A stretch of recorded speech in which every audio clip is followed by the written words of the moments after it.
10월의 어느 멋진 날에라고 하는 노래가 있어요. 그 노랫말에 이렇게 된 가사가 있더라고요. 창밖에 앉은 바람 한 점에도 사랑 가득한 걸. 창밖에 불어오는 시원한 바람을 느끼면서 그 바람에 사랑이 가득하다. 이걸 깨닫는 거죠. 바람 한 점을 이렇게 맞으면서 그것을 사랑이라고 노래할 수 있다면 참 대단한 감수성이죠. 여러분들도 이 시원한 선선한 가을바람을 맞으면서 사랑을 느낄 수 있기를 바랍니다. 그리고 이렇게 또 이어지더라고요. 널 만난 세상 더는 소원 없어. 바람은 죄가 될 테니까. 더 이상 바랄 게 없다는 거죠. 그러면서 뭘 바라면 그것은 죄래요. 왜냐하면 이보다 더 좋을 수 없기 때문에. 이 가을이 우리 모두에게 그런 정말 행복한 시간들이 되기를 축원합니다. 지난주에 벌목 작업이 시작된다고 했는데 작업을 할 수 있도록 이렇게 길게 줄을 띄고 여기는 자르고 여기는 안 자르고 이걸 구별하느라고 한 주를 보냈습니다. 아마 내일부터 벌목 작업이 본격적으로 시작된다고 하니까 안전사고가 일어나지 않도록 여러분들이 꼭 기도해 주시기를 부탁을 드립니다. 잘라야 될 나무가 굉장히 많더라고요. 저도 산속을 헤매면서 보니까 큰 나무들을 잘라야 된다는 게 아깝더라고요. 여러분들이 수고하고 애쓰는 일꾼들을 위해서 기도해 주시고 또 제가 늘 하는 대로 상리 주민들과 또 시공회사인 청우건설을 위해서 기도해 주시기를 부탁을 드립니다. 혹시 그분들에게 사랑의 표현을 하고 싶으면은 간식이나 음료수 준비해 주셔도 언제든지 환영이고 감사합니다. 다음 주 토요일은 회복 캠프를 하고요. 11월 17일에는 가을 전도 축제가 있다는 거 여러분들이 꼭 기억하시고 전도 대상자를 마음에 이렇게 두고 기도하는 가운데 다음 주일에는 전도 대상자 베스트 명단을 작성해 가지고 꼭 여기 봉헌함에다가 함께 봉헌할 수 있도록 여러분들이 준비해 주시면 대단히 감사하겠습니다. 어네스트 해밍웨이라고 하는 아주 유명한 소설가가 있습니다. 그는 노인과 바다, 또 무기여 자리거라, 누구를 위하여 종은 울리나, 또는 킬리만자로의 눈, 읽어보지는 않았더라도 소설 제목은 다 들어보셨으리라고 생각을 하는데 이렇게 대단한 작품을 쓴 소설가입니다. 그가 어느 날 이렇게 말했죠. 6단어로 된 소설을 써보시오. 그러면 당신이 이기는 거요. 단어 6개로 어떻게 소설을 쓸 수 있을까요? 근데 그가 쓴 단어 6개짜리 소설은 이렇습니다. For sale, baby shoes, never worn. 이 말의 뜻은 뭐냐면 아기 신발을 팝니다. 한 번도 신은 적이 없음. 여러분들이 왜 아기 신발을 한 번도 신어본 적이 없는 신발을 팔까요? 한번 상상해 보세요. 맞습니다. 그것은 아이가 유산되었든지 혹은 사산되었거나 이 아이가 걸음마를 떼기 전에 세상을 떠났기 때문입니다. 이 아이의 엄마는 지금 통곡하며 울고 있을 겁니다. 해밍웨이는 엄청나게 대단한 작가요, 또 엄청나게 인기 있는 사람이었습니다. 그는 인생을 슬프고 아프고 그리고 우리가 이 인생에 돌파구가 없다. 우리는 아주 깜깜한 절벽에 서 있다고 보았던 것이에요. 안타깝게도 그는 인생을 정확하게 보기는 했지만 그는 돌파구를 찾지 못했습니다. 그래서 결국 어떻게 됐죠? 그는 세상을 떠났습니다. 자살을 했습니다. 인생의 꼭대기에서 사람들은 인생이 허무하다는 것을 느끼는가 봅니다. 반면에 인생의 바닥을 경험한 사람들은 그 바닥에서 어떻게 해서든지 헤어나 보려고 허우적거리면서 무던히도 애를 쓰지만 안타깝게도 길을 찾지 못하는 사람이 퍽 많습니다. 그래서 극단적인 선택을 하는 겁니다. 혹시 여러분들은 죽고 싶다는 생각을 해본 적이 있으십니까? 살기가 너무 힘들어서 앞이 너무 보이지 않기 때문에 사는 것보다 죽는 게 더 쉽다고 생각이 들기 때문에 죽는 것이 낫겠다. 그래서 죽음을 생각해 보신 적이 있는 분이 있을 겁니다.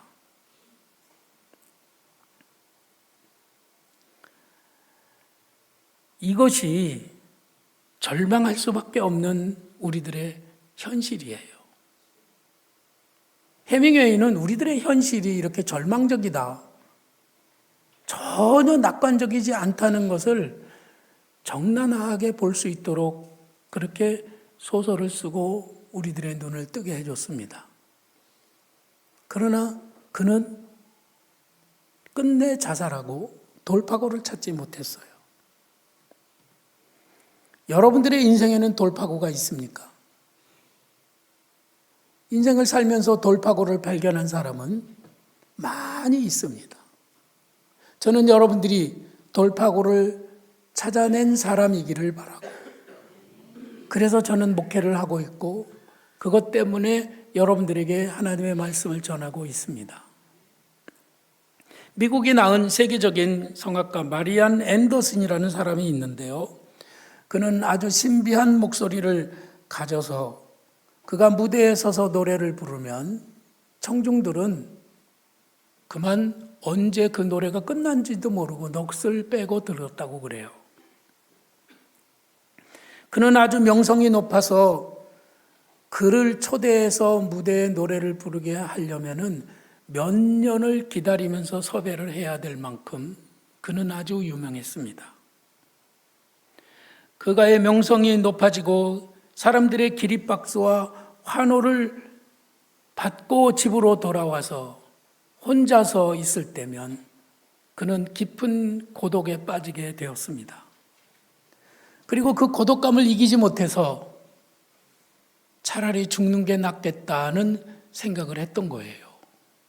유명한 연예인들, 우리들은 그들을 생각하면서 돈도 많고 또 명성도 있으니까 참 좋겠다 생각하지만 실은 그렇지 않다는 거예요. 어느 날 성탄절에 그를 열광적으로 좋아하는 팬이 성탄 카드를 보내왔는데 그 카드에 짧은 글이 써 있었습니다. 마리안 앤더슨, 당신은 참으로 위대합니다. 그러나 그보다 더 귀중한 것은 우리 하나님의 은혜입니다. 라고 써 있었어요. 그 글을 읽는 순간에 마리아 앤더슨은 전기에 감전된 듯한 그런 충격을 받고 그 자리에 무릎을 꿇고 하나님 앞에 기도를 드렸습니다. 주님, 당신의 은총이 내 삶에서 가장 위대함을 깨닫게 해 주옵시고 모든 것이 은혜라고 하는 것을 제가 알게 해 주십시오. 그리고 하나님 앞에 기도를 드린 다음에 그가 무대에 설 때에는 많은 사람들이 환호를 보내고 기립박수를 보내게 되면 그 영광을 하나님께 돌리면서 그는 많은 사람들을 주님께로 인도하는 그런 일을 하게 되었습니다. 저도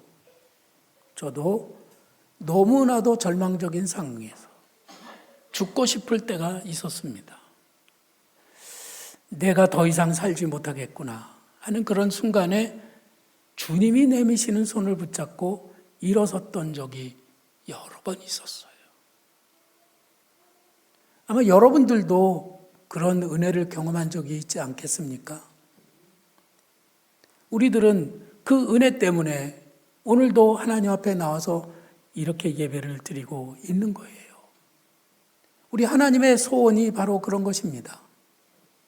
여기 있는 우리들이 하나님의 은혜를 경험하고 그 절망적인 상황에서 구원을 받은 것처럼 이 세상에 있는 모든 사람들이 다 그렇게 힘들고 어렵고 절망적인 상황에서 벗어나 하나님의 손을 잡고 다시 일어서며 회복되어 감사와 기쁨을 누리는 삶을 살기를 원하시는 거예요. 그것이 하나님의 소원이라고 하는 것이죠.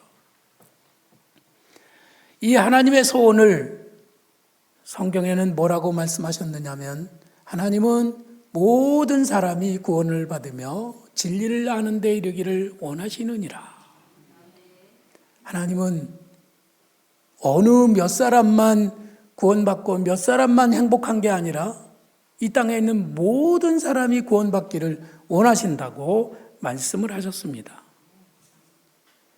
여기 이 말씀에 들어있는 짧은 성경 구절에서 우리들은 하나님의 소원 두 가지를 발견하게 되는데 첫 번째는 모든 사람이 구원을 받으며 두 번째는 진리를 아는 데 이르기를 원하신다.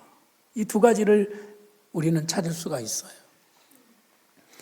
모든 사람이 구원받기를 원하신다는 이 말씀에서 저는 감동을 받습니다. 여러분들은 구원이 무엇이라고 생각합니까? 무엇이 구원입니까? 지금 우리가 살고 있는 이 어둡고 암담한 현실에서 돌파구가 보이지 않는 이 상황에서 우리가 벗어나서 하나님의 은혜를 입고 다시 일어서서 다시 힘차게 살아갈 수 있으면 그것이 바로 구원인 거예요. 가난한 자에게 복음이 전파되고 그리고 억눌린 자들이 자유를 누리게 되고 눈먼 자들이 다시 보게 되고 포로된 자들이 자유를 누리게 되는 그것이 바로 구원인 거예요. 이 현실의 삶에서 우리들이 구원받을 수 있습니다. 할렐루야. 그러나 그것만이 아니에요. 하나님은 우리들이 이 현실의 삶뿐만이 아니라 우리가 죽어서도 천국에까지 이르도록 우리를 인도하시는 분이십니다. 저는 장례식을 인도하면서 예수님을 믿지 못하고 세상을 떠난 사람들을 보면은 아득합니다. 얼마나 암담한지. 그들을 위해서, 그 가족을 위해서 내가 전해야 될 말씀이 별로 없는 거예요. 여러분들은 지금 죽으면 천국에 가겠지만 여러분들의 가족은 어떻게 될까요? 여러분들이 그렇게 사랑하는 아들, 딸들은 어떻게 되겠습니까? 여러분들의 배우자는 어떻게 되겠습니까? 그들에 대해서 우리들이 무심한 것은 그것은 사람의 도리가 아니죠. 하나님은 지금도 믿지 않는 우리 가족들이 구원받기를 간절히 원하고 계십니다. 너무나도 애타게 소원을 하고 계신다는 말씀이에요. 자기 힘만 의지하고 살아가는 그 사람들은 죽으면 소망이 없습니다. 그래서 그 모든 사람들이 구원받기를 원하신다는 것이죠. 여기에 모든 사람이라고 하는 이 단어는 우리들에게 굉장히 큰 암시를 주고 있는데 이 모든 사람이라는 단어에 여러 가지 사람들을 포함하고 있다고 생각합니다. 우리들은 자칫 전도 대상자를 써내라고 하면은 우리들은 전도될 만한 사람, 착한 사람, 또 우리 교회는 예배당을 건축하는데 돈 좀 있는 사람이 왔으면 좋겠다든지, 또 무슨 일을 할 수 있는 사람, 지식 있는 사람이 왔으면 좋겠다든지, 뭐 능력 있는 사람이 왔으면 좋겠다는 이런 생각을 하지만 우리 하나님은 모든 사람이 구원받기를 원하십니다. 그 안에는 정말로 흉악한 죄인들도 포함이 되어 있어요. 우리가 요즘에 호세아서를 읽으면서 새벽기도 때 말씀을 나누고 있습니다. 호세아서에 하나님께서 호세아 선지자에게 이렇게 말씀하세요. 너는 가서 음란한 여인을 아내로 맞이하여 음란한 자식을 낳아라. 이 말씀은 선지자의 자존심을 팍 꺾는 그런 아주 암담한 명령이에요. 어떻게 거룩하신 하나님이 그런 명령을 선지자에게 하실 수 있을까 할 만큼 정말로 그것은 부당한 명령이라고 생각이 듭니다. 그러나 이 말씀엔 어떤 의미가 있을까요? 이렇게 흉악한 죄인 같은 사람들이 바로 우리들이에요. 여러분들은 그 음란한 여인 고멜이 누구라고 생각하시는 거예요? 저기 저 사람이요? 아니에요. 거기 나온 고멜은 바로 우리들입니다. 호세아 선지자는 하나님이고요. 그것을 비유해서 우리에게 설명해 주시는 거죠. 그 하나님께서 이 고멜과 같은 우리들을 사랑하사 우리들을 거룩하고 진실된 신부로 만들어 주신다는 거 아니겠습니까? 마틴 루터는 그래서 이렇게 말했습니다. 사람들은 사랑할 대상을 찾지만 우리 하나님은 대상을 찾아서 새롭게 창조하신다고 말씀했어요. 사랑할 대상을 창조하신다. 사랑할 만한 사람으로 만들어 가신다는 것이죠. 이것이 놀라운 은혜인 것입니다. 이 진리는 흔한 이야기가 아니에요. 너무나도 아름답고 너무나도 놀라운 그런 이야기입니다. 우리 하나님은 가난하고 헐벗은 사람도 사랑하시고 명성이 높은 사람도 사랑하시며 또 세상의 모든 것을 모든 사람들 여기 한 사람도 예외 없이 다 사랑하신다는 그런 말씀인 것이죠. 감사하게도 우리들은 그 복음을 받아들이고 지금 예수님을 믿게 되어서 여기 앉아서 하나님을 기쁘게 예배하고 있습니다.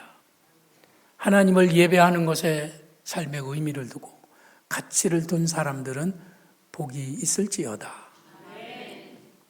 또 두 번째로 우리에게 주시는 말씀은 뭐냐면 하나님의 소원 두 번째는 모든 사람이 진리를 아는 데 이르기를 원하신다고 했습니다. 여러분들은 진리가 뭐라고 생각하십니까? 진리. 쉽게 대답하지 못할걸요. 이 진리라고 하는 것은요, 어떤 것이냐면은 쉽게 말하자면 이런 거예요. 대속의 은혜라고 하는 건데 대신 값을 치러준다고 하는 것이죠. 식당에 밥을 먹으러 갔습니다. 근데 저기 한쪽에 내가 잘 아는 분이 거기에 앉아서 밥을 먹다가 내가 들어가는 것을 보더니 벌떡 일어나서 이 목사님 반갑습니다. 어서 오세요. 그러고 아주 반갑게 인사를 했어요. 그리고 각각 자리에 앉아서 일행과 같이 밥을 먹었습니다. 그리고 밥을 먹고 밥값을 내려고 카운터에 갔는데 그 카운터에서 일하는 사람이 이렇게 말합니다. 아까 그분이 밥값을 내주셨습니다. 그러는 거예요. 아싸. 밥값이 적지 않았는데 누군가 저를 위해서 밥값을 내주셨다는 거 아닙니까? 그러면 밥값을 낼 필요가 있나요? 없나요? 몰라요? 전혀 그런 걸 경험해 보지 않아가지고 모르시는 것 같은데 그럴 때는 밥값을 안 내도 되는 겁니다. 그리고 그냥 기분 좋게 가시면 되는 거예요. 바로 이겁니다. 우리가 죄를 지었어요. 그러면 죄값을 치러야 되죠. 성경에는 죄값은 사망이라고 말씀하셨습니다. 누구든지 죄를 지으면 반드시 죽음으로 값을 치르게 되는 거예요. 그런데 예수님께서 우리를 대신하여 죄값을 치러주시고 죽어주셨다고 하는 거예요. 그것이 대속의 은혜요. 그것이 어떤 진리보다도 중요한 진리라고 하는 것입니다. 진리의 속성은 뭐냐면 영원하다는 것이죠. 모든 사람들에게 아주 공평하게 적용이 될 뿐만 아니라 이것은 영원한 것이에요. 어느 한 시대, 어느 한 기간만 적용되는 것이 아니라 오고 가는 모든 세대에 이 진리가 적용된다고 하는 것입니다. 그래서 이렇게 말할 수 있는 거예요. 우리의 모두의 죄값은 이미 치러졌다는 것이고, 그리고 성경은 그것을 이렇게 설명합니다. 하나님은 한 분이시요 또 하나님과 사람 사이의 중보자도 한 분이시니 곧 사람이신 그리스도 예수라. 그가 모든 사람을 위하여 자기를 대속물로 주셨으니 기약이 이르러 주신 증거니라.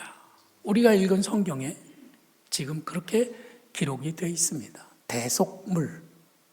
우리 예수님이 대신해서 값을 치러주셨다고 하는 것이죠.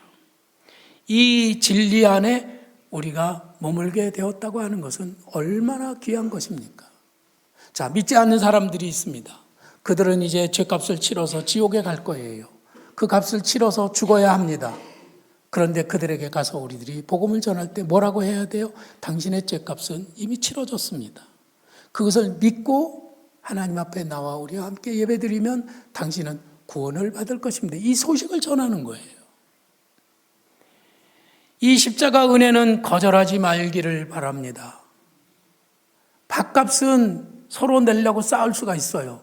아이, 내가 낼 테니까 이번만큼은 내가 내게 해주십시오. 그러고 서로 싸우면서 밥값을 서로 내려고 경쟁하는 사람이 요즘 시대에도 있죠. 그러나 예수님이 우리를 대신해서 죄값을 치러준다고 하는 데에는 절대로 거절하지 말고 양보하지 말고 그 은혜를 받아서 누리는 성도들이 되시기를 바랍니다.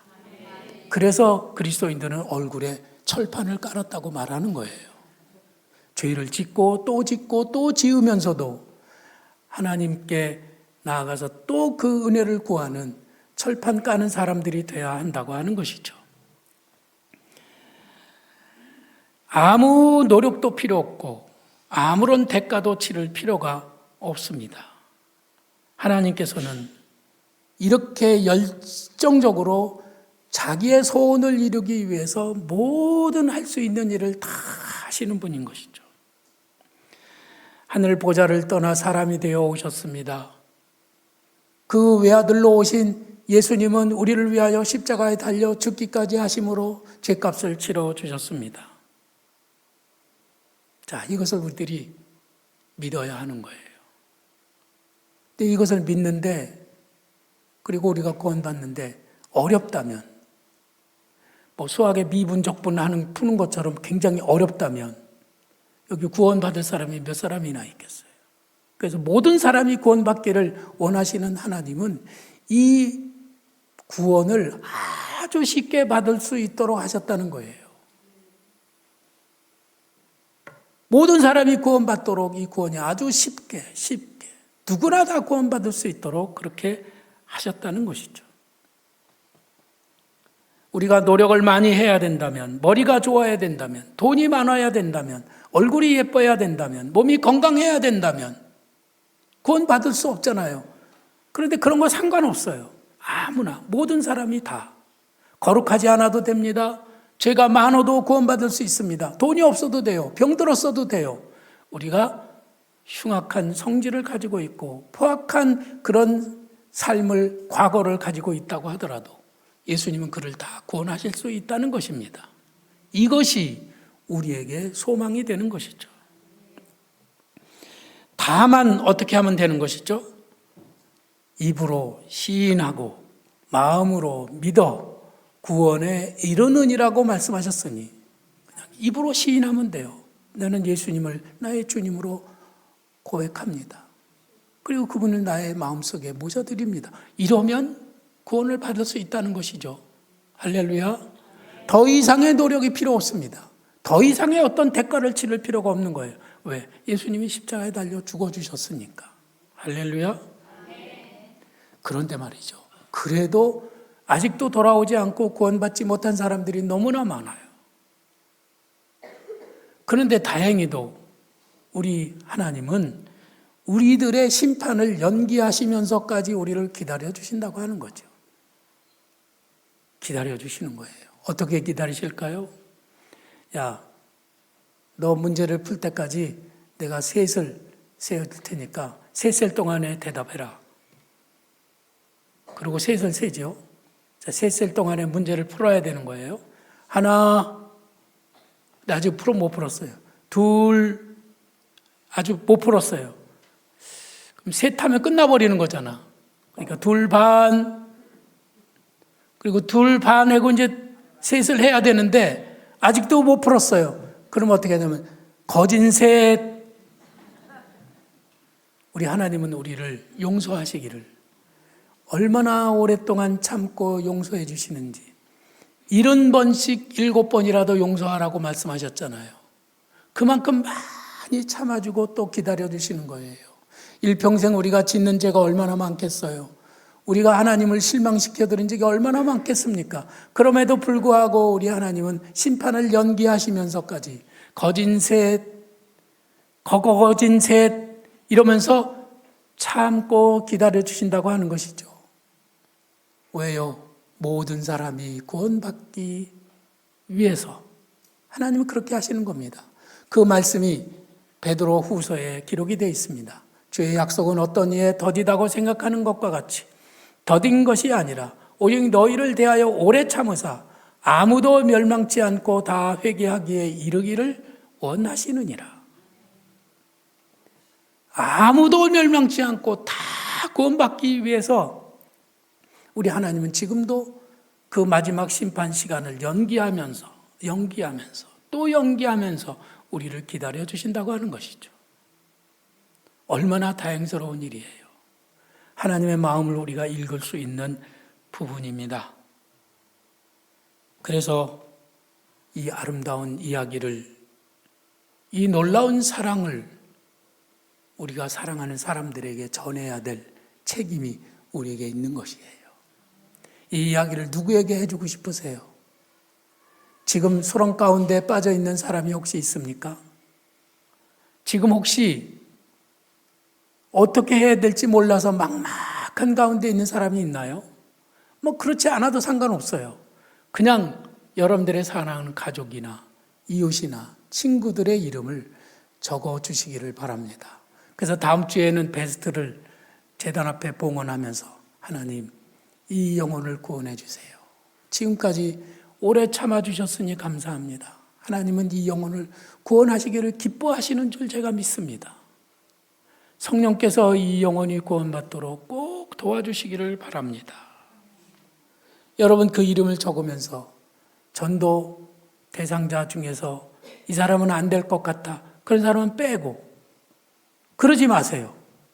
모든 사람, 여러분들의 마음에 관심이 가는 모든 사람의 이름을 거기에 적어서 제단에 봉헌하면 하나님이 기뻐하십니다. 그리고 성령께서 반드시 도와주실 거예요. 여러분들은 다만 이름을 적어내고 그를 위하여 기도하면서 그를 섬기면 하나님은 이 아름다운 계절에 추수감사절 예배에 영혼을 추수하는 기쁨을 우리가 누리게 하실 줄로 믿습니다. 그런 은혜가 여러분들에게 임하기를 축원합니다.